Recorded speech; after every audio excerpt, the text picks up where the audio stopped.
Mateus, do capítulo 23 ao capítulo 25. Então, falou Jesus às multidões e aos seus discípulos, dizendo: Na cadeira de Moisés se assentam os escribas e fariseus.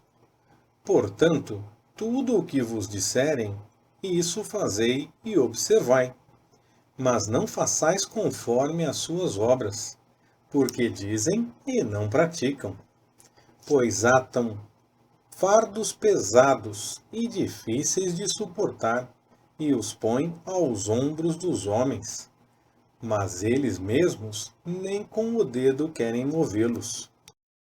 Todas as suas obras eles fazem a fim de serem vistos pelos homens, pois alargam os seus filactérios e aumentam as franjas dos seus mantos.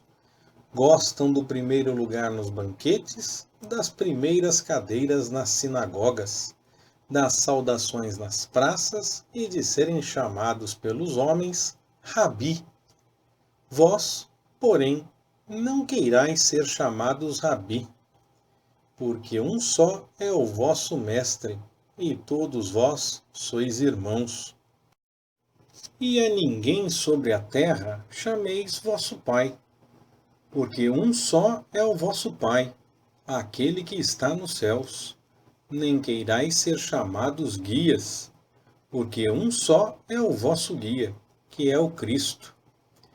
Mas o maior dentre vós há de ser vosso servo. Qualquer, pois, que a si mesmo se exaltar, será humilhado, e qualquer que a si mesmo se humilhar, será exaltado.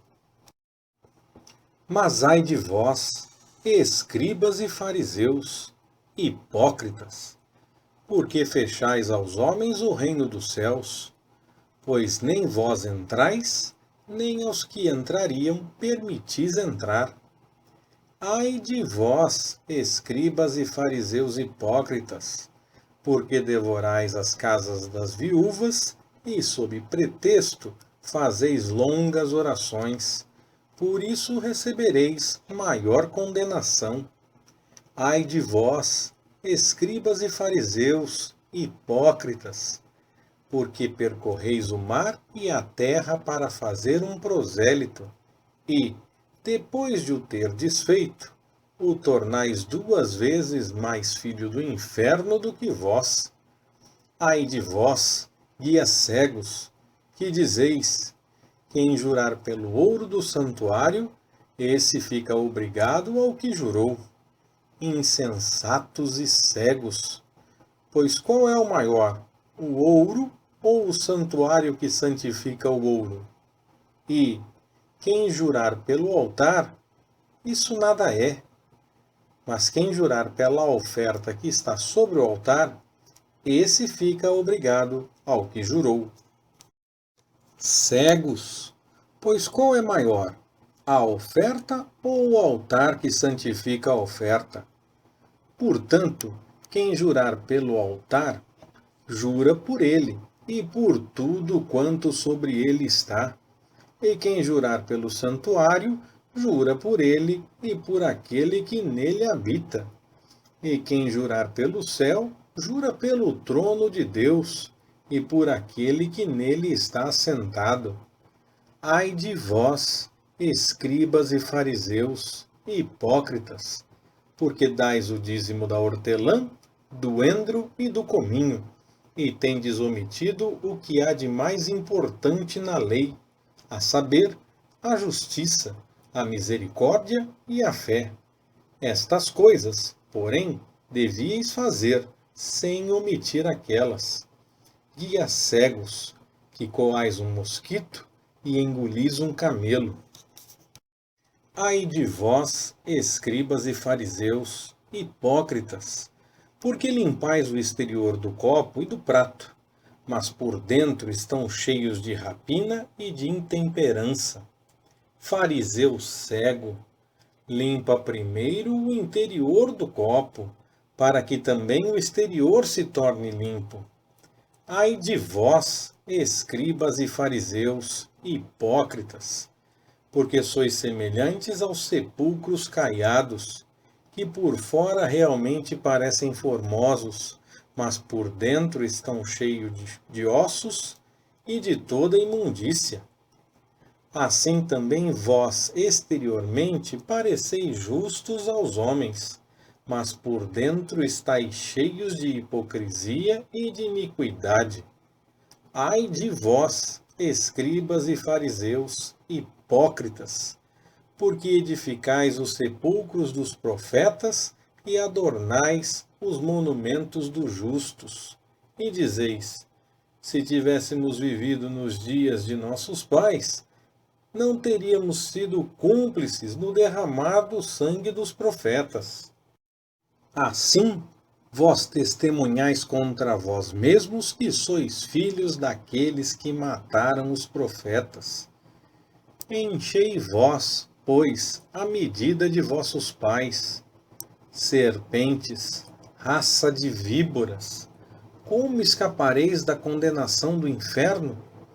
Portanto, eis que eu vos envio profetas, sábios e escribas, e a uns deles matareis e crucificareis, e a outros os perseguireis de cidade em cidade, para que sobre vós caia todo o sangue justo, que foi derramado sobre a terra, desde o sangue de Abel, o justo, até o sangue de Zacarias, filho de Baraquias, que mataste entre o santuário e o altar.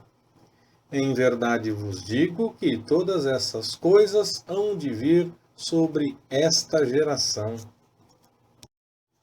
Jerusalém, Jerusalém, que matas os profetas, apedrejas os que a ti são enviados.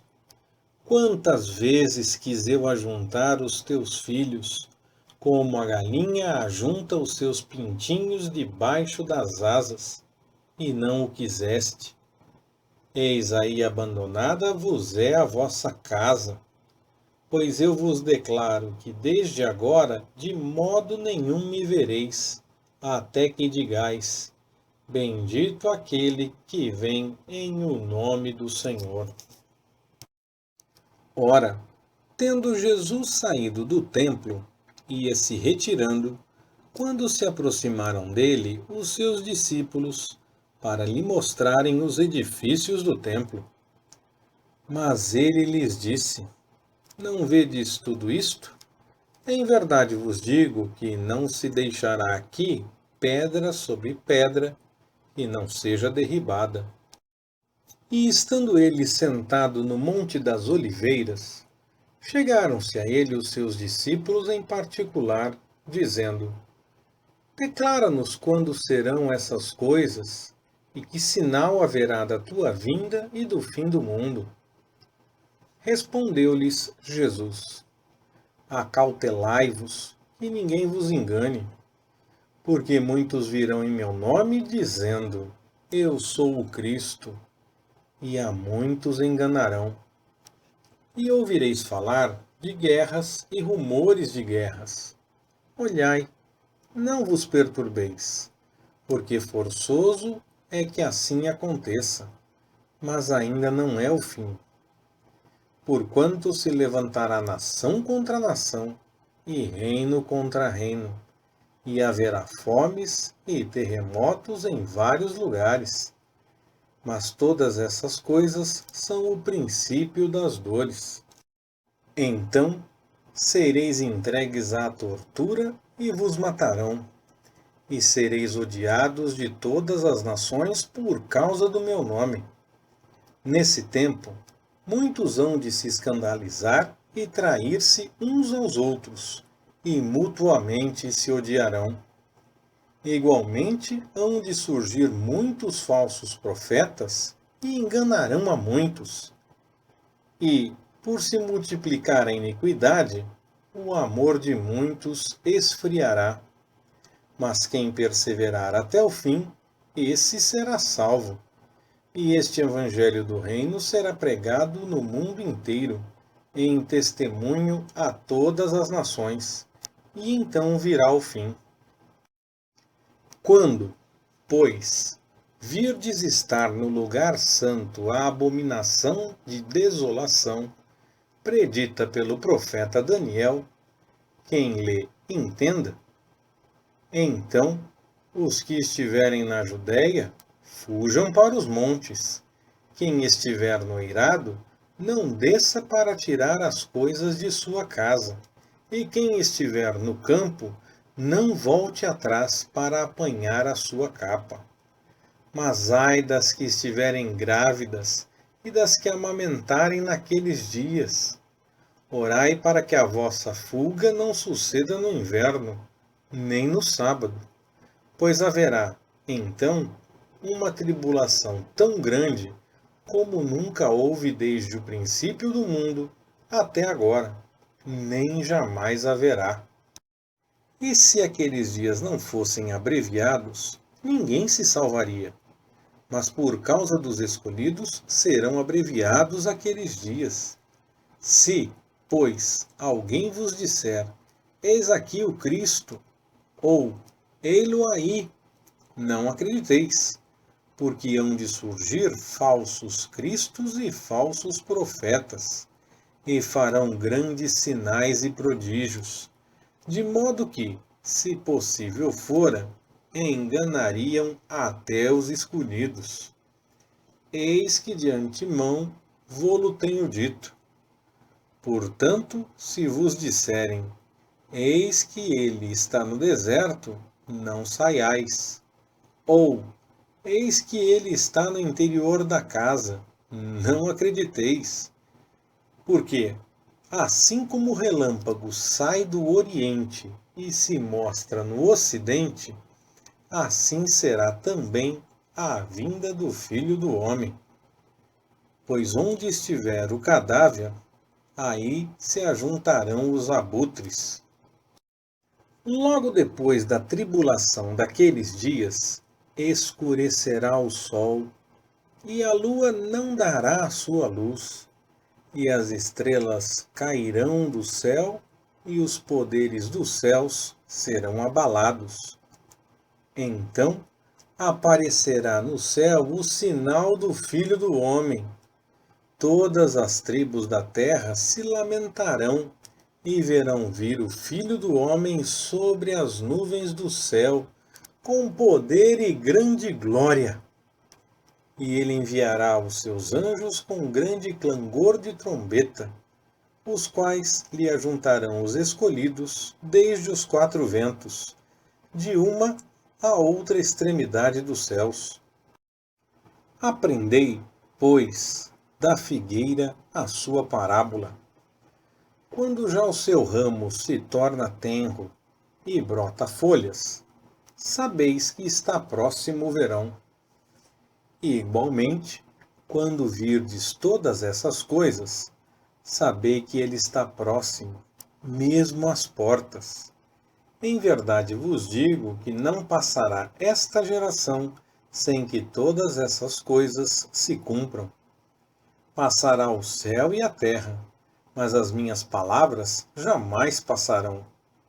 Daquele dia e hora, porém, ninguém sabe, nem os anjos do céu, nem o Filho, senão só o Pai.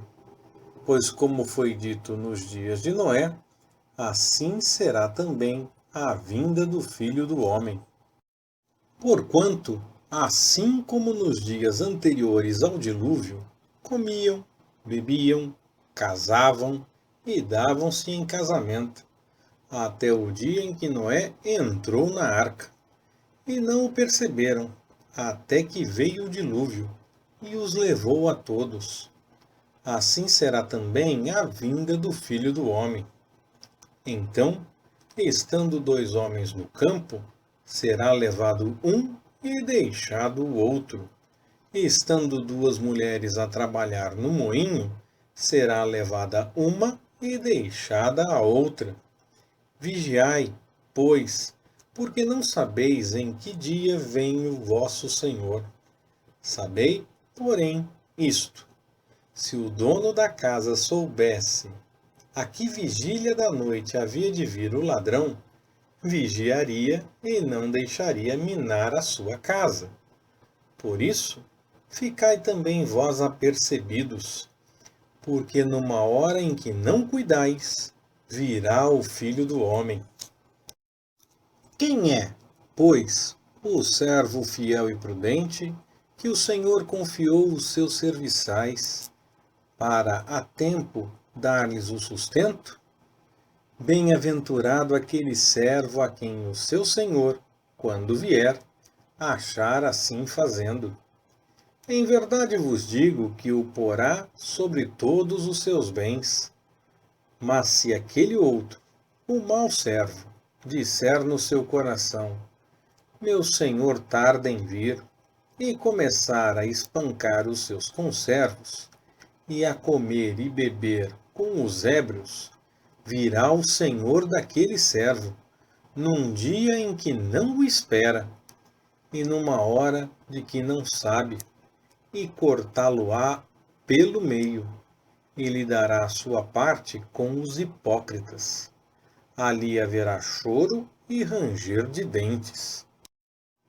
Então, o reino dos céus será semelhante a 10 virgens que, tomando as suas lâmpadas, saíram ao encontro do noivo. 5 delas eram insensatas e 5 prudentes. Ora, as insensatas, tomando as lâmpadas, não levaram azeite consigo. As prudentes, porém, levaram azeite em suas vasilhas, juntamente com as lâmpadas. E tardando o noivo, cochilaram todas e dormiram. Mas à meia-noite ouviu-se um grito: eis o noivo, saí-lhe ao encontro. Então todas aquelas virgens se levantaram e prepararam as suas lâmpadas. E as insensatas disseram às prudentes: dai-nos do vosso azeite, porque as nossas lâmpadas estão se apagando. Mas as prudentes responderam: não, pois de certo não chegaria para nós e para vós. Ide antes aos que vendem e comprai-o para vós. E, tendo elas ido comprá-lo, chegou o noivo. E as que estavam preparadas entraram com ele para as bodas e fechou-se a porta. Depois vieram também as outras virgens e disseram: Senhor, Senhor, abre-nos a porta. Ele, porém, respondeu: em verdade vos digo, não vos conheço. Vigiai, pois, porque não sabeis nem o dia, nem a hora. Porque é assim como um homem que, ausentando-se do país, chamou os seus servos e lhes entregou os seus bens. A um deu 5 talentos, a outro 2, e a outro 1, a cada um segundo a sua capacidade, e seguiu viagem. O que recebera 5 talentos foi imediatamente negociar com eles e ganhou outros 5. Da mesma sorte, o que recebera 2 ganhou outros 2. Mas o que recebera 1 foi e cavou na terra e escondeu o dinheiro do seu senhor. Ora, depois de muito tempo, veio o senhor daqueles servos e fez contas com eles. Então, chegando o que recebera 5 talentos, apresentou-lhe outros 5 talentos, dizendo: Senhor, entregaste-me 5 talentos. Eis aqui outros 5 que ganhei. Disse-lhe o seu senhor: muito bem, servo bom e fiel. Sobre o pouco foste fiel, sobre muito te colocarei. Entra no gozo do teu senhor. Chegando também o que recebera 2 talentos, disse: Senhor, entregaste-me 2 talentos. Eis aqui outros 2 que ganhei. Disse-lhe o seu senhor: Muito bem, servo bom e fiel. Sobre o pouco foste fiel, sobre muito te colocarei. Entra no gozo do teu senhor. Chegando por fim o que recebera 1 talento, disse: Senhor, eu te conhecia, que és um homem duro, que ceifas onde não semeaste e recolhes onde não joeiraste. E, atemorizado, fui esconder na terra o teu talento. Eis aqui tens o que é teu. Ao que lhe respondeu o seu senhor: Servo mau e preguiçoso, sabias que eu ceifo onde não semeei e recolho onde não joerei? Devias então entregar o meu dinheiro aos banqueiros e, vindo eu, tê-lo-ia recebido com juros. Tirai, pois, o talento e dai ao que tem os 10 talentos, porque a todo o que tem dar-se-lhe-á, e terá em abundância, mas ao que não tem, até aquilo que tem ser-lhe-á tirado. E lançai o servo inútil nas trevas exteriores. Ali haverá choro e ranger de dentes. Quando, pois, vier o Filho do Homem na sua glória, e todos os anjos com ele, então se assentará no trono da sua glória, e diante dele serão reunidas todas as nações, e ele separará uns dos outros, como o pastor separa as ovelhas dos cabritos, e porá as ovelhas à sua direita, mas os cabritos à esquerda. Então dirá o rei aos que estiverem à sua direita: Vinde, benditos de meu Pai, possuí por herança o reino que vos está preparado desde a fundação do mundo. Porque tive fome e me destes de comer, tive sede e me destes de beber. Era forasteiro e me acolhestes, estava nu e me vestistes, adoeci e me visitastes, estava na prisão e fostes ver-me. Então os justos lhe perguntarão: Senhor, quando te vimos com fome e te demos de comer? Ou com sede e te demos de beber? Quando te vimos forasteiro e te acolhemos? Ou nu e te vestimos? Quando te vimos enfermo ou na prisão e fomos visitar-te? E responder-lhes-á o rei: Em verdade vos digo que, sempre que o fizestes a um destes meus irmãos, mesmo dos mais pequeninos, a mim o fizestes. Então dirá também aos que estiverem à sua esquerda: Apartai-vos de mim, malditos, para o fogo eterno, preparado para o diabo e seus anjos. Porque tive fome e não me destes de comer, tive sede e não me destes de beber, era forasteiro e não me acolhestes, estava nu e não me vestistes, enfermo e na prisão e não me visitastes. Então também estes perguntarão: Senhor, quando te vimos com fome, com sede, ou forasteiro, ou nu, ou enfermo, ou na prisão, e não te servimos? Ao que lhes responderá: Em verdade vos digo que, sempre que o deixaste de fazer a um destes mais pequeninos, deixastes de o fazer a mim. E irão eles para o castigo eterno, mas os justos para a vida eterna. Leitura Pastor Ricardo. Compartilhando na Web. www.compartilhandonaweb.com.br Ministério Compartilhando.